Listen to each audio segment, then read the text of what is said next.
Welcome to Inside Auto Podcast, where we feature everyone and anyone you'd want to talk to in and out of the automotive industry. Ilana Shabtai here, host of Inside Auto Podcast, where we interview top dealers, GMs, marketers, entrepreneurs, and thought leaders in and out of the automotive industry. And before we introduce today's guest, this episode is sponsored by FullPath.com. FullPath is automotive industry's leading customer data and experience platform, CDXP.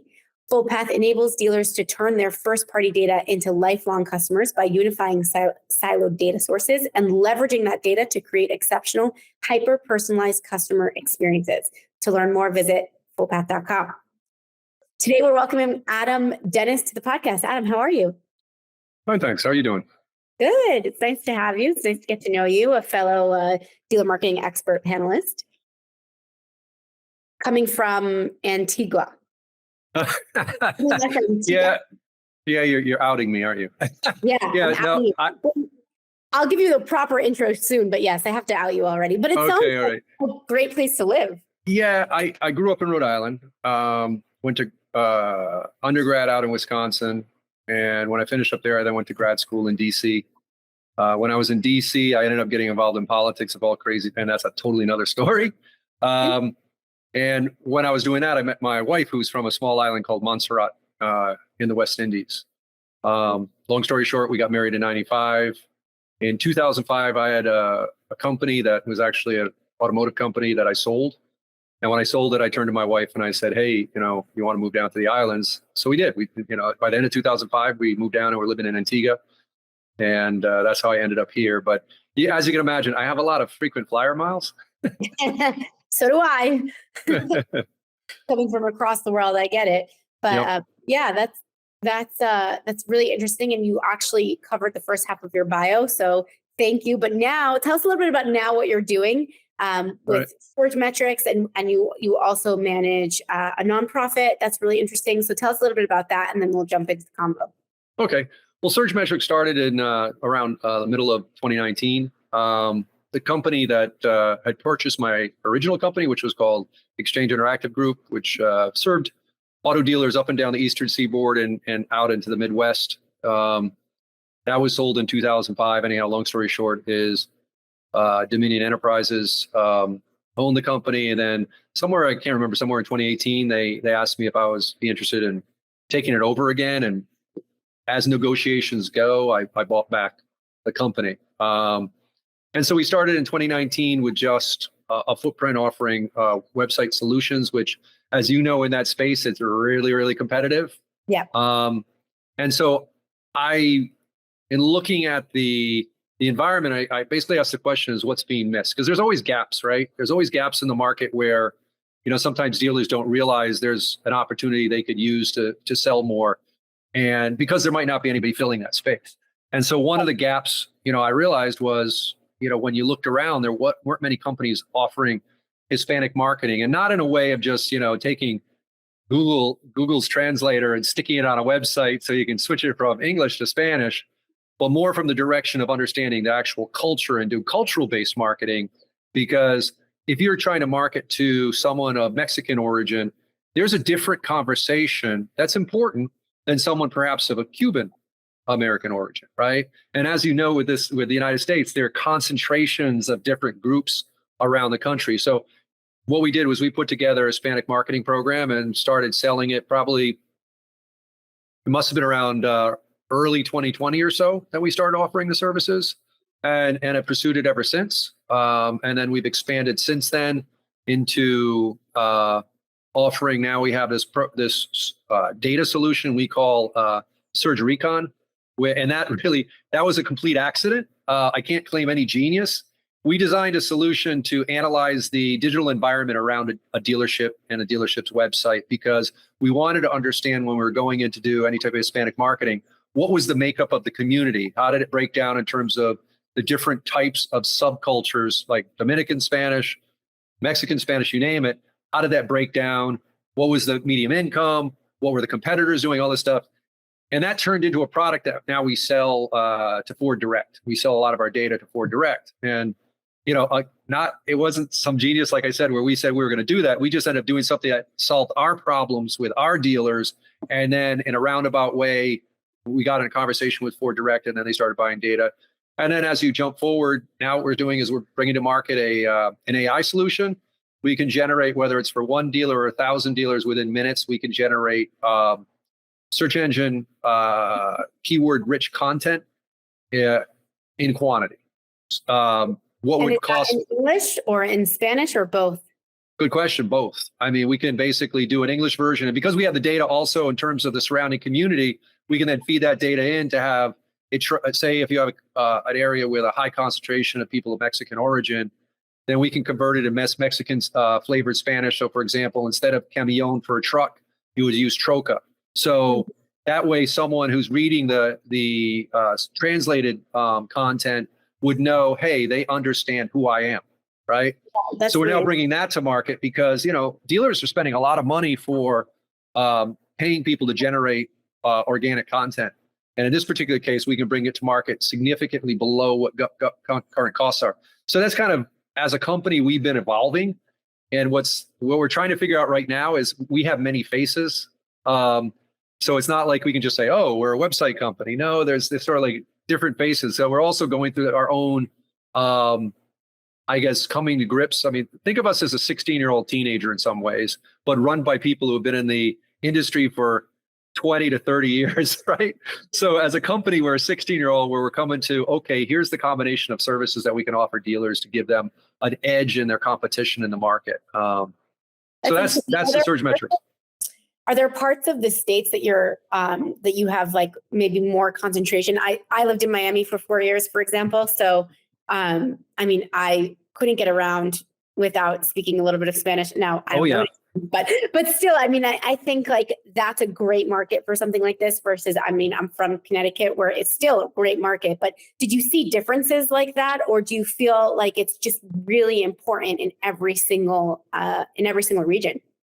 Yeah, it's important. See, the thing is, it's very schizophrenic from region to region in the sense that, like you're mentioning Miami. So you're going to have a high concentration of Cubans, right? But that's been changing a bit because ever since Maria, you've had a huge Puerto Rican population flow into the state of Florida, right?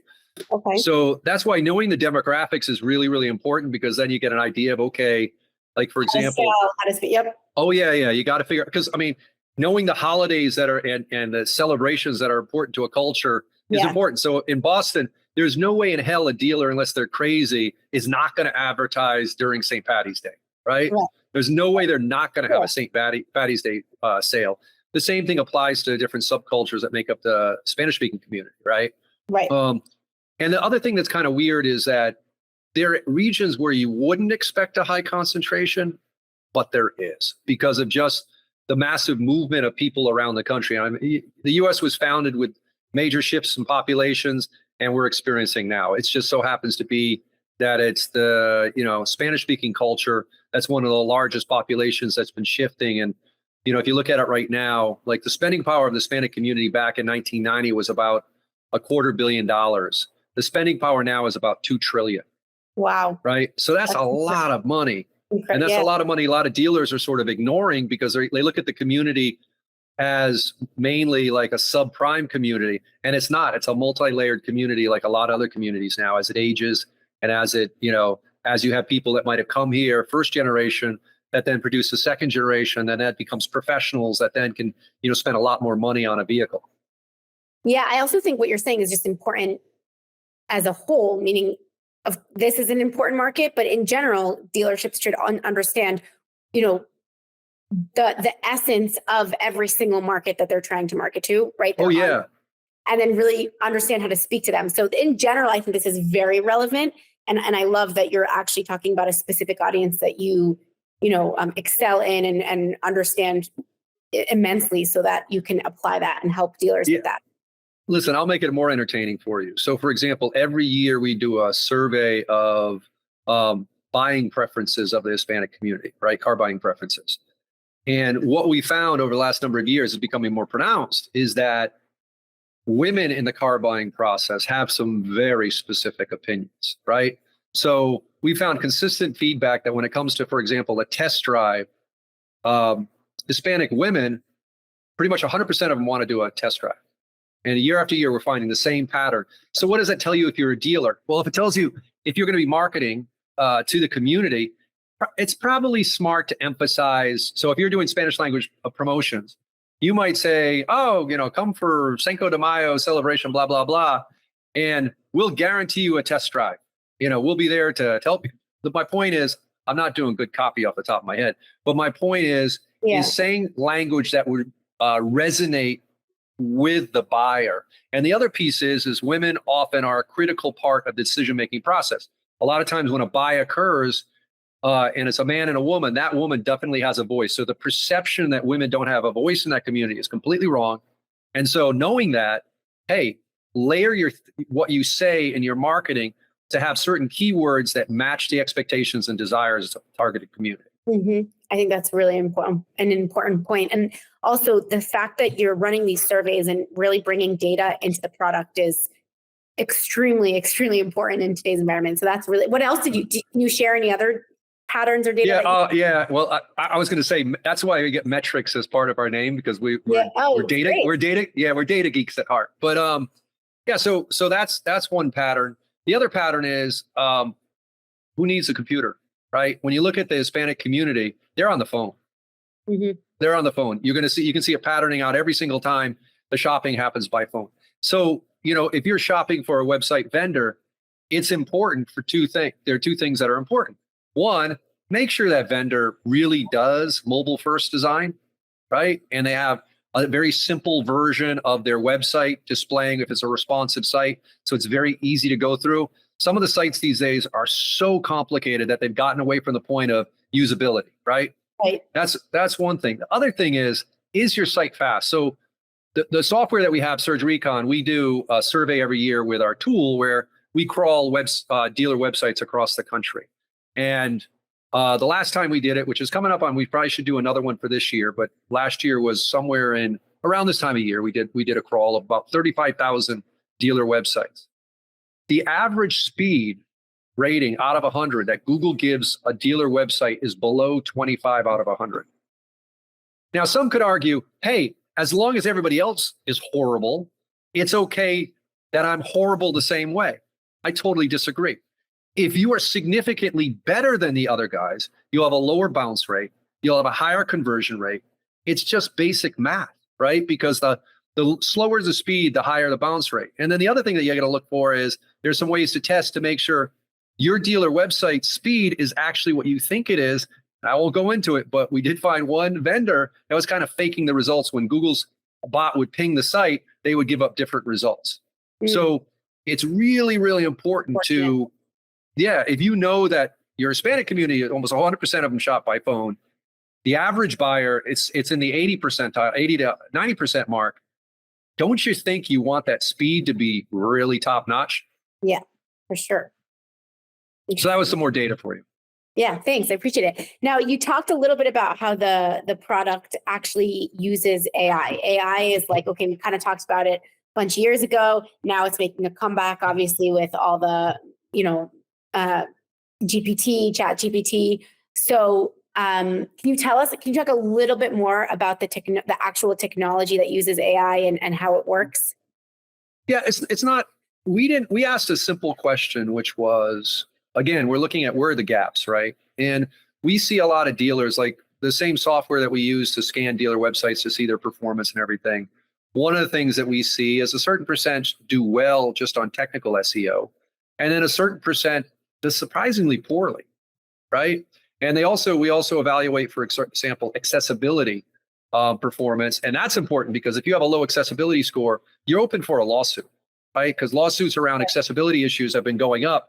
And dealers are easy picking for adventuristic and entrepreneurial lawyers. So, talk to Tom Klein. Talk to Tom Klein about that, right? Because he and I have had long conversations about that. But the point is that when we look at the data, there's a gap right now on search engine optimization, where a portion of the market will spend money to make up for not being very well optimized for search engine performance, whether technically or in terms of their website's authority. And it is basically authority means, from the search engine's point of view, like Google, is it a relevant and worthwhile website for the market it serves, right? If you have a dealer who's paid attention to really organically well positioning their website, providing useful information, stuff like that, if they're scoring better than some of their competitors when an organic searches comes, it's about the numbers, everybody. If you're 5% better performing than your competitor, that's going to result in an impact upon your earnings every year, right? I mean, all dealers know it comes down to your margins. Yeah. So what we did was we developed software that basically, what the software does is we can develop topics. So for example, if we want to develop a topic, say we're going into the winter. Well, obviously conversations around winterizing your car might be important. But here's the problem. Right now, when content is written for dealers along those lines, it's typically one article that's sort of redone again and again across many websites. What we do is we actually have parameters set up in the conversation to build the AI model and understanding what's to be produced is to create very unique content per dealer. So for example, if we're going to talk about winterizing your car, obviously the conversation in Wisconsin is a hell of a lot different than Florida, right? So what the content will do is the content will generate the titles. We'll then set the parameters in terms of how many words do we want, or whether we want it for a website, a social media post, what have you. We can define that. And then we can generate the content will then be unique to that particular dealer. And now what we're experimenting with it is there's something called adversarial AI. And I'm not going to get into how we're working at adversarial AI because that's obviously going to be a protected concept. But to make that content really, really good from the point of view of a human experience, right? But does this content then do you layer on like the audience specific, the specific yeah. you want? That's really cool. Thank God you're asking questions because I forgot that part. No, it's okay. Maybe I missed it. But so now the data. Yeah, so that's where the other data comes in. That's so the data really that we have in terms of market composition when it comes to the nature of the Hispanic community around the dealership, we can then generate content that draws upon our learning structure that, in terms of the data we've collected over time that says, for a Mexican speaking audience, Camillon, we don't use Camillon, we use Troca, for example, then we can then generate that content that we wrote in English in Spanish, but in a Mexican flavored Spanish if the dominant community around the dealership is of Mexican origin. It would be wonderful if we knew if someone came from Dominica originally or someone came from Mexico. That data is not really possible without some extra heavy lifting. But what we can do is then translate immediately. So we got the English, boom, and then we have the Spanish version, boom. All of that is then customized to that particular deal. It's really cool. It's fun. It's fun, yeah. I'm a dork. I mean, I'm straight up, You're incorporating data into every single decision. That's how a real business should be run. So yeah. But it's we love what we do, so kind of gets expressed. And that brings me sort of to my last question here, which is that you've been in the industry for over 20 years, and it seems like you're having a lot of fun. Do you intend on staying in automotive? Are there any thoughts of leaving automotive? Because it's a software that you can honestly apply to many other industries, and I'm sure other industries can use it. So anybody who listens to this knows once automotive, always automotive. Well, that's true. Right? At your heart. Listen, I got into this years ago. I never thought I'd be here, but now we jumped 25 years later. I'm still in it. But yes, for both sets of software, like SurgeRecon and SurgeAI, both of them have application well outside the industry. And we are looking into that right now. But awesome. Our main focus is still on automotive. And then with the cybersecurity initiative, Antigua Recon, right? What that does is when we got hit by COVID, in the United States, you get hit by COVID, and certainly a lot of frustration was expressed across the U.S. with COVID. Down here, we didn't get so much of that frustration because people knew that if they got sick, the hospitals would get overwhelmed really quickly. So people participated fairly well. And then the other thing, though, that was really telling is 85% of our income comes from tourism. So the island died. I mean, America thought it had it bad. Those places that were tourism based, they just died. And what I saw, my girls have grown up here. The one thing I've seen is if you come from a background where you can go to the States or somewhere else for education, you tend to have a real leg up. If you don't, you're screwed. And so when I saw what happened in COVID, that people didn't have jobs, so young people in particular really didn't have any opportunity.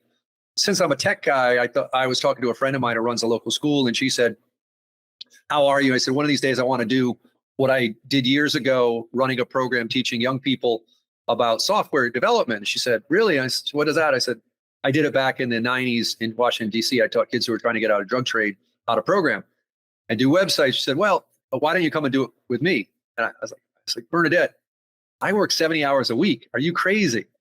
Long story short, I did it.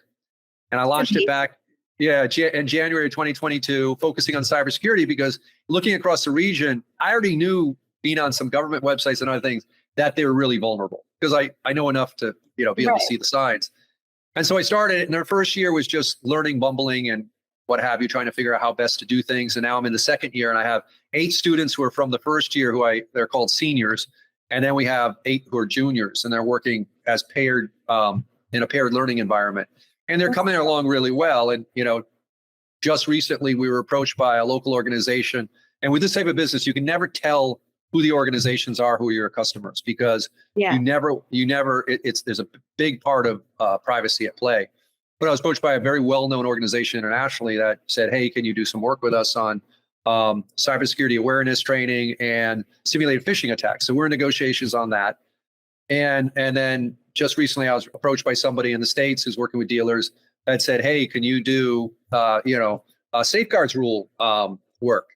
And I said, and I was very honest. I said, "Look, let me get back to you, because the key for that is I would absolutely need a couple of our 1 or 2 of our cybersecurity mentors who are well-established cybersecurity experts involved to get that service running." So we're at that critical juncture right now where we're starting to break out of our training wheels, because we have some talent that's really coming to the fore. And I expect well within, you come talk to me 6 months from now, I expect that we're going to have customers that program will be running, and it'll start becoming well established. And the whole thing was, I told the kids when I started, I said, "This is an experiment. I can't promise you anything." I said, "But if we focus on learning and developing our skills and developing our ability to work with customers really well," which is something I've been training them as well, how to write content, how to write a report, how to do things so that you can communicate well with a customer, the same thing you'd have to do, I do with my own customers, then, we'll be in a good position where we can start to offer services. So the experiment is at its point right now where we hopefully will start proving that, we have the mettle to do the work. That's incredible. Also, that you found the time with 70-hour work weeks. I mean, it's really you see this gray hair? Oh yeah, well, it's for a good cause. Awesome. Well, thank you so much for joining Inside Auto Podcast with us today. And I'm so happy I got to get to know you. I've been reading your stuff on dealer marketing, and I see your name, and I'm just really happy I got to know you and know what you've been up to, which is incredible work. So thanks for sharing it today. Inside Auto Podcast. Thank you very much. It was great talking to you as well. Thank you. And if you like this episode, please tune in Inside Auto Podcast. You can find us on all your favorite streaming channels. Thanks so much. Thanks for listening to Inside Auto Podcast. Check out our other episodes with top entrepreneurs and industry leaders.